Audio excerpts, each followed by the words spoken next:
नमस्कार दोस्तों, मैं अंशी पांडे अपने चैनल अंशी बे में आप लोगों का स्वागत करती हूँ। कैसे हैं आप लोग, ये बताने के लिए कमेंट बॉक्स में हरदम की तरह जय माता जी जरूर लिखना। आज हम अहोई अष्टमी व्रत की कथा का श्रवण करेंगे। इस वीडियो में कोई भी व्रत रखा जाए या कथा का श्रवण न किया जाए तो व्रत अधूरा रहता है। इसलिए जो है व्रत कथा जरूर सुनना चाहिए, जरूर पढ़ना चाहिए, जरूर श्रवण करना चाहिए। अहोई जो है अष्टमी का व्रत कार्तिक माह के कृष्ण पक्ष को अष्टमी तिथि को रखा जाता है। 2025 में अहोई अष्टमी व्रत 13 अक्टूबर को रखा जाएगा। जो है चंद्रोदय का समय है 11:20 रात। तारों का समय है 6:39 पर और व्रत 13 अक्टूबर को रखा जाएगा। कोई भी व्रत या त्यौहार हम सूर्योदय से रखते हैं, इसलिए हमको इस साल 2025 में 13 अक्टूबर को व्रत रखना है। चलो अब हम कथा का श्रवण कर लेते हैं। एक बार बोलो अहोई माता की जय। श्री गणेशाय नमः। प्राचीन काल में किसी नगर में एक साहूकार रहता था। उसके 7 लड़के थे। दीपावली से पहले साहूकार की स्त्री घर की लीपा पोती हो मिट्टी लेने खदान में गई और कुदाल से मिट्टी खोदने लगी।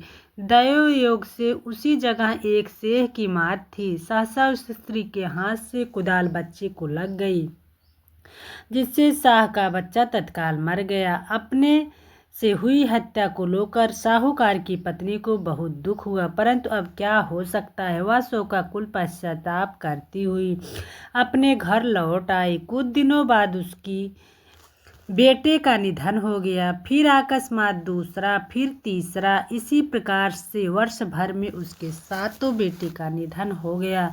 महिला अत्यंत व्यथित रहने लगी। एक दिन उसने अपने आस पड़ोस की महिलाओं को विलाप करते हुए बताया कि उसने जानबूझकर कभी कोई पाप नहीं किया। हाँ, एक बार खदान में मिट्टी खोदते हुए अनजान से उसके हाथों एक शाह के बच्चे की हत्या अवश्य हुई है और तत्पश्चात उसके 7 बेटों की मृत्यु हो गई।